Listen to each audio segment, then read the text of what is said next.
Hi, this is Miro Karanha, and today we're really excited to have Gina McCarthy with us, who now runs NRDC, but before this was President Obama's EPA Administrator.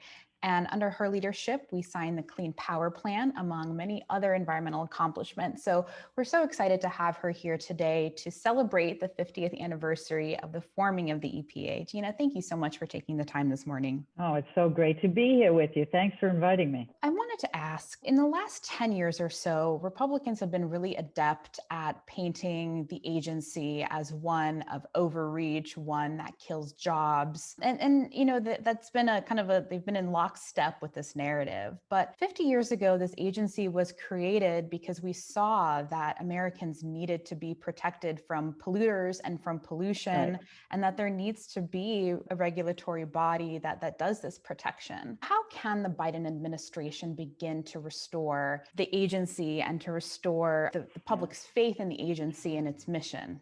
Well, first of all, you're absolutely right. EPA has a really rich 50-year history, and certainly that history is not about killing jobs or ruining the economy. That history is about doing its mission, which is to protect public health and the natural resources that we all depend on, and to do it in the smartest way we can, which has invariably led to more jobs, not fewer, and healthier people. And so I was excited that we had a chance to celebrate EPA, but you're right, it's during a very, very difficult time, and a time when the agency has been under duress because it hasn't been paying attention to its mission or put people before polluters. It's been, in fact, just the opposite. But the exciting thing is that with this administration that has really decimated EPA, to have it followed by an administration with Joe Biden and Kamala Harris at its helm, I can already see life beginning to pump through EPA again. Yeah. I mean, it will not take much to turn that switch from off to on. And they can do it in a couple of very dramatic ways right out of the gate. Number one, they can hire the Anthony Fauci of EPA. You know, someone who sends, not necessarily a scientist, just someone who sends an absolutely clear signal that EPA is once again a premier science body. And it is making its decisions based on evidence and facts and our understanding of who's hurt and how do we help. Because that's what EPA does. We look for opportunities to make people's health better by making sure that businesses and consumers and others are actually doing their jobs to make sure that we're buying the right products, manufacturing the right products, knowing how to protect ourselves, not just send the right regulatory signals. So it's all about reestablishing science and trust. And it's once again putting people first. It's sending some clear signals. And no one could have sent a clearer signal, I don't think, than Joe Biden during his campaign. I mean, he brought everybody together. He brought the progressives together, the young people, old dudes like me, sitting in a room saying, how do we make life better again?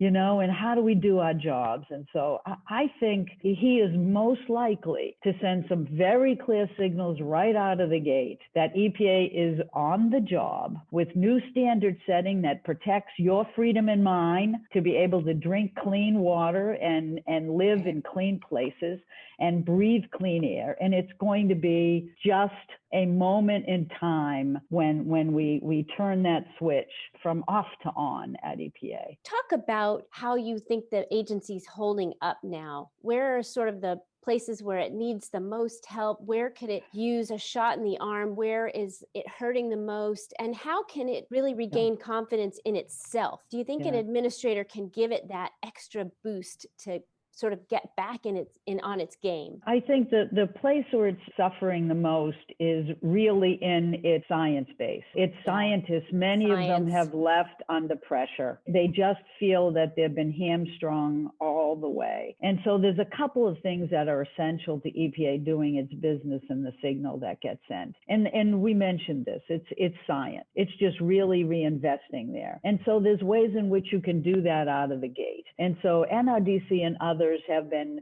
doing its job to litigate, to make sure that all these rollbacks don't happen. But fundamentally, I think EPA continues to be poised to try to undermine science. And we have to reverse that. We have to send the scientists back to work. We have to tell them that it's going to be all of our decisions based on real fact. We need to welcome some that have left back to the table. We need to make sure that EPA Science Advisory Board is again filled with scientists that aren't working for industry, right, not industry but instead shills. are bringing the kind of expertise to the table that we need. And it's bringing back the labs that we've dismantled that have been doing such work for decades to support states trying to do their job as they held their finger in the dike of all these rollbacks, and just basically tell EPA and the world that we're back and we're going to be paying attention. The other thing is that we have to return to a transparency in that agency that's been absent. You know, we have to put climate information back on the webpage. Let's tell people the truth. One of the tenets of EPA and how it does its work is to open up the doors to the public, to intervene, to talk to us, to tell us what they think, not just about solutions, but the hardships that they're seeing, where they need EPA to step up because people's health is not being protected and their very freedom is being impacted. And so we need to get back to having public meetings again, asking for real public input in the regulatory process. The one thing that I think people were really surprised about during COVID-19, and it made front page headlines, was the fact that you know, Black communities are experiencing 2 to 3 times the death rates from exposure to COVID-19 as white communities. Well, EPA in my day never would have been surprised by that, because we know who's hurt the most when you're impacted by pollution. It is the Black and brown communities, it's the indigenous communities, it's people struggling who can't put food on the table. And one of the great things about the new administration coming in is they've recognized this as a fundamental equity and justice consideration. And so if we actually want EPA to do its job, we have to focus on those communities first. Every step of the way, we have to look at equity being centered in decisions. And you don't do that by sitting in your own little ivory tower Listening with scientists. to lobbyists, right? It's just all about bringing people back into that process, not just to tell us what they see in their own communities, but how investments in their communities can change that, how they can be the place to grow jobs. Because our income inequality, not just ours, but across the world, is dangerous. It creates insecurities. We have to raise people up. That's what democracy is all about, isn't it? Yeah, So let's start embracing the tenets of democracy. As difficult and rough and tumble as that process always has been, EPA's embraced it for its entire history, starting with Bill Ruckelshaus, who was a Republican who got fired under the Nixon administration for not basically firing the White House counsel, the special counsel on Watergate. And he started it off by talking about how EPA is about protecting people's rights. It is about enforcing the law, because that's how you do your job. He got us rolling on these issues. God bless Bill Ruckelshaus. And we just have to embrace that back again. I'm just really tired of the closed doors, the gamesmanship, the lobbyists running EPA, and all of the ways in which this administration has tried to take away fundamental right to protect us from pollution, and instead handed the reins to the polluters themselves. Well, we can't wait for that day, which is coming up pretty quickly here. I have a sense that it already has in some ways. There's lots of rumblings within the troops already. Indeed. No more private phone booths at EPA. But Gina, I wanted to touch back on something I mentioned previously, which was the Clean Power Plan.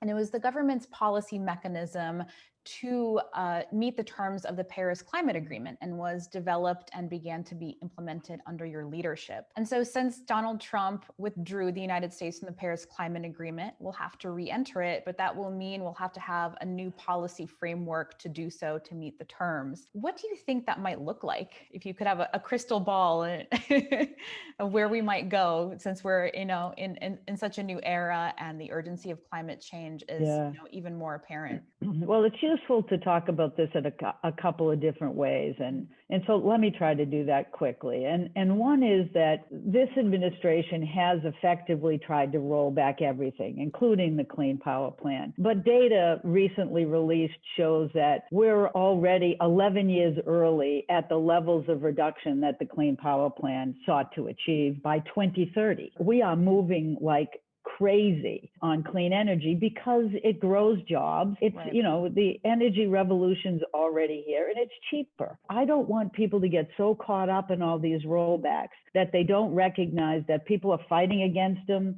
NRDC sued 132 times. We've won 90% of our cases. So get out of the defense and get on offense. And what Biden has brought to the table that's great is, yes, you can and you have to regulate the power sector. Standards are the only way that we're going to protect all the communities left behind that are in the crosshairs of climate change, by directly making sure that companies use the best technologies and systems and practices to keep that pollution in check. There's things that we know they're going to do right away that will give a boost to everybody, that not just EPA's back, but a presidency that cares about people is back, right? But the other thing they're doing, there's a couple of other things, is let's keep in mind that states and cities have been running fast. We send signals with government. We don't get to the end goal. We send signals, we invest, we create standards. So this administration is talking about a whole of government approach. So it doesn't have to be limited to what EPA does or what the Department of Interior does to protect public lands or to deal with the fracking that's happening, those kinds of things. It is really all about how you invest federal dollars appropriately, how you think about a new stimulus budget, how you think about an infrastructure bill moving forward. And Joe Biden is probably the best person well positioned to make sure that it doesn't get stalled on the Hill, and that he uses his executive authorities that are broad and wide to bring a whole of government approach to this. So this is the best news to me ever, because it cannot be relied on by EPA standards.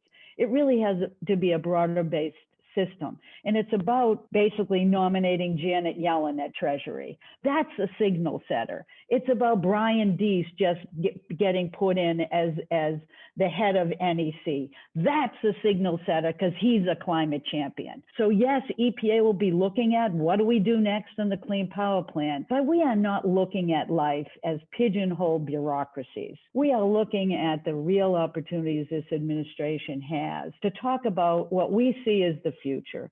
And it is about clean energy. It is about jobs. It is about economic growth. It's not that old fallacy that if we protect individuals, people's rights to live healthy, that somehow I'm diminishing their rights to a good job. Totally opposite. Right. The economy's just going to crash because we've made it possible for people to breathe. Exactly, and brought the people who are most at risk of not having jobs, having lousy housing, no access to good food, and bringing that to them, and access to good health care. This is about what a future everyone should be able to embrace. So I don't need anyone to wear climate on their sleeves, because it's more than that. It is about people's rights. It is about jobs and the economy. But the great part is that the voters said that wearing climate on your sleeve was just fine for them. They didn't vote against climate. Joe Biden ran on climate and he won big time. You know it, I know it, and yes, everybody else knows right. it. You know it, I know it, and the American people know it. Right? This is just the cool. This is just the coolest time for us right now in the climate arena, because we have just opportunities to change this and bring the United States back into leadership. And when we do that, we'll bring our manufacturers back to the table. We'll start making things again here. We'll start growing good food again and not contaminating our Great Lakes at the same time, or our drinking water. I just think the opportunities are endless with the leadership that's coming in. And boy, will it feel like a whole new day. Tell us, Gina, about something really memorable that sticks in your mind from the time that you were at EPA? What's like sort of your fondest memory of your time there? Oh, Lord, my fondest memory. I had a lot of them, frankly. I really loved when we moved forward on the mercury and air toxic standard. Now, people will think that's a little bit nerdy, and maybe it is. It was just about doing something to regulate mercury from coal plants. There's just no reason why we shouldn't be able to keep kids healthy. Yeah. You know, I was so excited by that because we were surrounded by people, religious leaders, people in everyday communities that have been bombarded by the pollution from these older power plants that had never been properly regulated. And I'm pumped when I see that we have a direct impact on people's health, and we do it in a way that's entirely consistent with the law and what science is telling us, in a way that's reasonable. And that rule actually was totally adhered to within its legally required timeline, which is 4 or 5 years. So by the time I left the administration, it was done. We had this happening. And it was the start of recognizing that there's a new world, that we have a clean energy opportunity here. And the Clean Power Plan was a glorious moment, I think, not just for me, but for EPA, the entire environmental community, and I think all the people that we worked with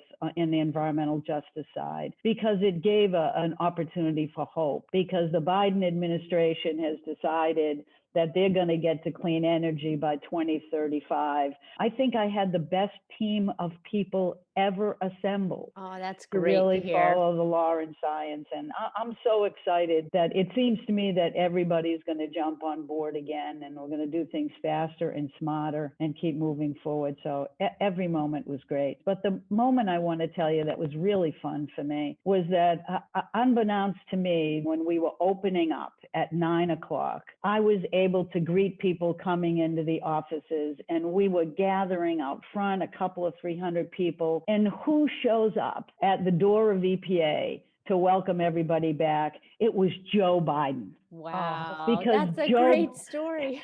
He came with a couple of dozen cupcakes, you know, and some juice, right? And he walked out, and there was like 300 people gathered, and more gathering as he showed up. And he's there, oh, Gina, I got to send people. We need more cupcakes. I said, don't worry, you're the feast that they're going to eat on, baby, because they were just so excited, because he knew that we had done the best we could to survive, and that people were dying to get back. And he knew that we would be celebrating probably more than anybody else. Such and we had been hurting. Story. It was the best. And I will just never forget those little tiny cupcakes and his worrying about it. I'm like, Mr. Vice President, they want you, not the cupcakes. And they all got to meet him. That's Joe Biden to me. I'll never forget that. And I could never be more grateful to him for caring about the people that do the hard work. Wow. It was great. What a great story. What a great story to end on. Thank you so much, Gina, for your time today. We really appreciate it. Well, and happy holidays. Thank you so you. much. You too. Happy holidays. Right. Happy New Year. Take care. Thanks, Gina. Bye, guys. Bye-bye.